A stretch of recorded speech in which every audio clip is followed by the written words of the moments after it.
When it comes to scheduling your scenarios within Make, you don't need someone monitoring the entire process. As we'll see in today's lesson, you can make your schedule as unique or specific as your scenario requires. It's designed so you can just set it and walk away, like setting an alarm clock. In the last video, we went over the first 3 units of the Expanding My First Scenario course, which covered routers and filters. By the end of this video, we will have been introduced to scheduling, the Run Once feature, and we will have completed the second course in the foundation section of Make Academy, bringing us one step closer to mastering Make's automation tools. But without further ado, let's get into today's lessons. So here we are again, back on Make Academy. We're on the Expanding My First Scenario course, Unit 4, which is Overview of Scheduling. Unit Introduction. Welcome to Unit 4 of the Expanding My First Scenario course. By this point, you have completed your scenario. Great job.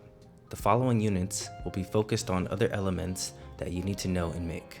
Now you are going to explore options around running and scheduling your scenario. What is scheduling? Scheduling allows you to define the specific time and frequency at which you run your scenarios. There are many options available here, and these will be based on the needs, type, and purpose of your scenario.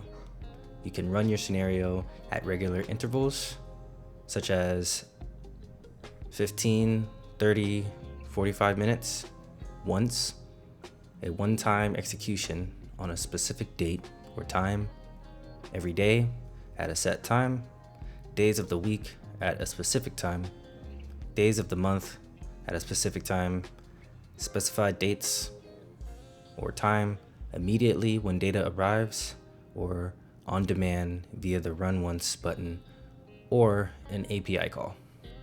Click Next. How often should I schedule my scenario? A polling trigger will execute the scenario at intervals. So if you are working with forms and want to collect and manipulate data at a regular interval, then running the scenario once per hour is ideal. If you are running a scenario that cleans up files in Google Drive, then running this once a week is better suited. An instant trigger means that the scenario will be executed immediately as soon as data arrives, so you don't need to worry about setting a time. Click Next. Operations count. The key factor to remember is that every time your scenario runs, it will consume operations towards your total operations count. A quick breakdown of your operations count on your foundations use case. The weather app retrieves the current weather, equals 1 operation. The Google Sheets app adds a row, equals 1 operation. Therefore, if you schedule the scenario to run every 15 minutes, this would total 8 operations per hour, 192 operations per day, and 1,344 operations per week. We will cover operations in greater detail in the next course. Click Next. How to schedule a scenario. Before you decide to schedule, the most crucial thing with scheduling your scenario is ensuring that it is working properly.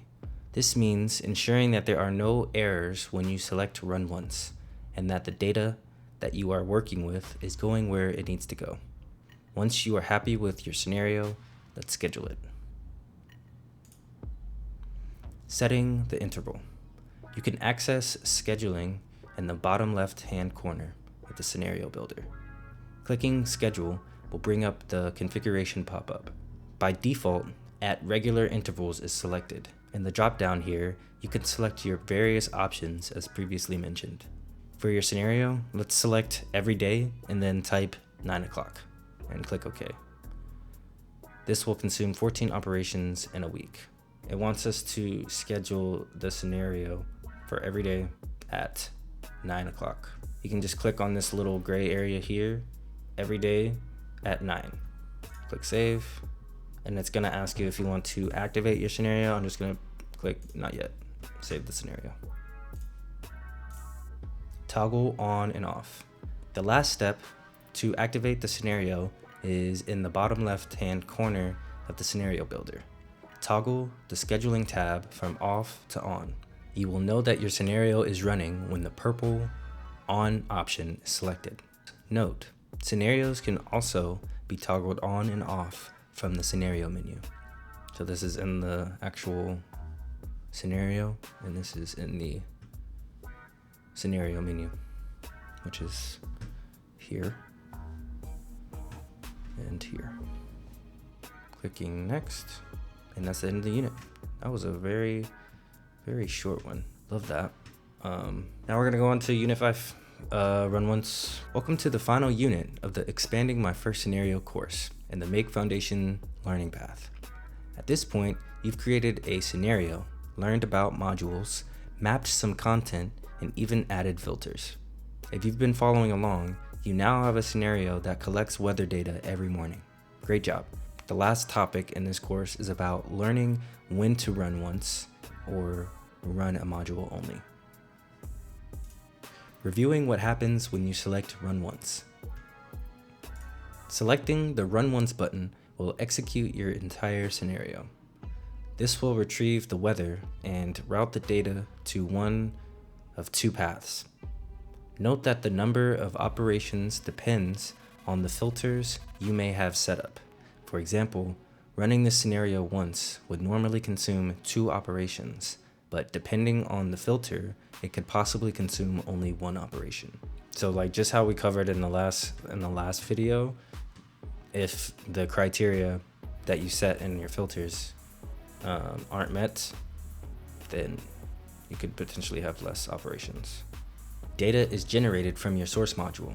This will get the weather from London, or the location you have specified, and generate an output bundle: temperature, sunrise, sunset, status, etc.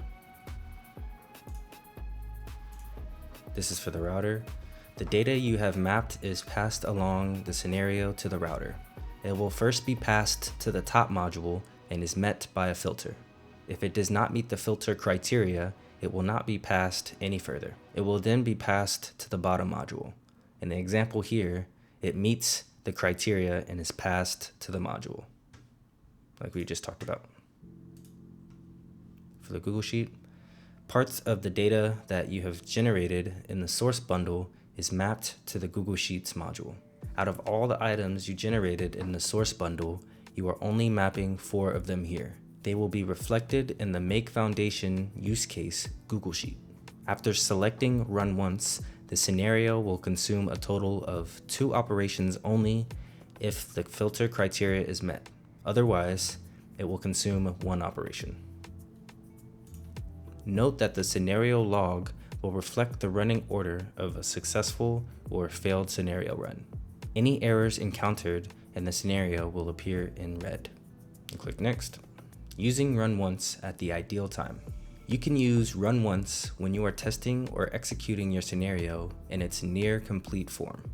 The scenario you have built so far consumed only 2 operations when you selected Run Once.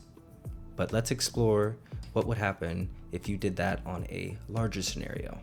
The scenario above will consume 6 operations. The scenario above will consume 6 operations each time you run it.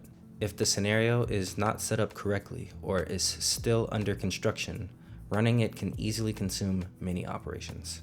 Note, a router does not consume operations. So if I click on here, you can see that this more complex scenario would consume 6 operations. Click Next. Another ideal use of the Run Once button could be in a scenario where you need to transfer data one time only. For example, the modules listed here will return all specified records from Airtable and put them into a Google Sheet. In this instance, you would not need to schedule this to run at the set intervals. You just need to run the scenario one time. Click Next. How can I save on operations? The safest way to ensure that you do not consume unnecessary operations is to be aware of this helpful function. By right-clicking any of your modules, you can opt to run this module only. This is especially useful on your source module, as it will show you the bundle of information that you are working with going forward. It is also incredibly handy to see what your output bundle looks like. Click Next. Disabling routes. A way to navigate this is by disabling the routes. This will allow you to isolate part of your scenario and consume less operations when testing. To do this, Right-click between any route between the modules and select Disable Route. The status of the icon will change from this to this. This will stop any further data from passing through. With the scenario displayed here, the run once would only consume 5 operations. You can disable multiple routes to further save on your operations. Just remember to enable the route when you are ready to fully test. So just by disabling the routes that you don't need when you are doing the testing of your scenario, you can save operations that way. And that's the end of the unit. Awesome, great job. So now we can go on to this final assessment here. It has 10 questions, passing grade 7 out of 10. If you want to try to get a better score than me, hopefully I'll do better than I did last time. All right, let's see. You are creating a filter for a weather scenario that will tell you if it is snowing or if the temperature is below 5 degrees. The items that you can map are temperature and status. Which of the following filter combinations is correct? If it's snowing or the temperature is below, it's obviously an or, so I'm just gonna, nice. What does this icon represent? A, one bundle has been generated. B, one bundle of data has been successfully passed through a filter. I think it's the filter. I'm pretty sure it's the filter. Let's go. You are creating a filter and want to filter the word Make Academy. Which of the following operators could you use? The words, so text operator, let's go. How many operations would a scenario consume in a 24-hour period if it always consumed 13 operations per run and was scheduled to run every 30 minutes? Damn, they got me doing math out here. I'm totally not gonna use a calculator. Is it B? Oh, I'm so smart. I totally did not use a calculator. How can you determine the order your modules are executed within your scenario? A, click run this module only. B, click the auto align icon. Or C, click the explain flow button. You can definitely explain flow. Auto align doesn't, I mean, actually it does. I think auto align tells you kinda too. If it's all messed up and you click auto align, it'll make it look better. So I'm assuming they wouldn't put it in the wrong order. I'm gonna say not this one, because I'm assuming they're asking if without consuming operations, but you know what, fuck it, we're gonna click it too. Dang it. With it, I should have stuck with my first deduction. Within a filter, what is the or condition used for?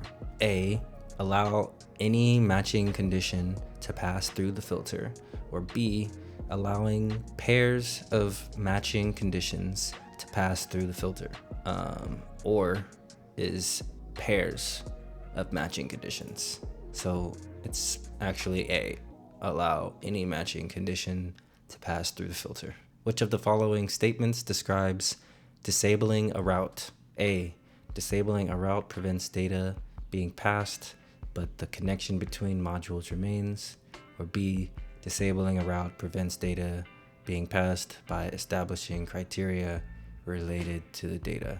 Well, disabling it is the connection, so I'm just, okay. What is a polling trigger? I know this one. A trigger that is activated at intervals, or B, a trigger that is activated when data arrives. I think it's intervals. Let's go. When should you use a router? A, to separate each module. B, to send data to multiple destination modules. Or C, to merge multiple paths together. Definitely not C. To separate each module? No, it's definitely B. Yeah. Last question. What is an instant trigger? Oh yeah, easy. A trigger that is activated when data arrives. Boom. That's it. Hey, I got 80% again. Holy shot. Let's go. Hey, at least it's a passing score. I mean, I should be getting 100%, but you can also retake it as many times. But okay, what did we learn? Determine the order your modules are executed within your scenario. It doesn't even give me the answers. Oh, I remember though, because I clicked, you can like run your scenario to find out the order, but I already knew that was wrong. I don't know why I did that. And then within a filter, the or condition is used if you want there to be more than one criteria met before it's passed through the filter. But yeah, that's gonna be it for today's video. Let's go back to the dashboard. But next video, we're going to dive into this third course in the foundation section, which is Introduction to Operations. So hopefully you are looking forward to another 4 lessons. Yeah, but that's it. If you think this stuff is interesting, take some time to play around in the platform.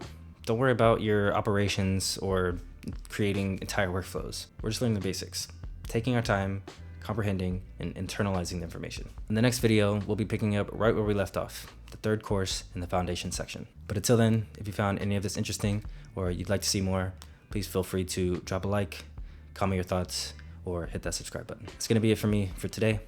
Hope to see you in the next one. Take care.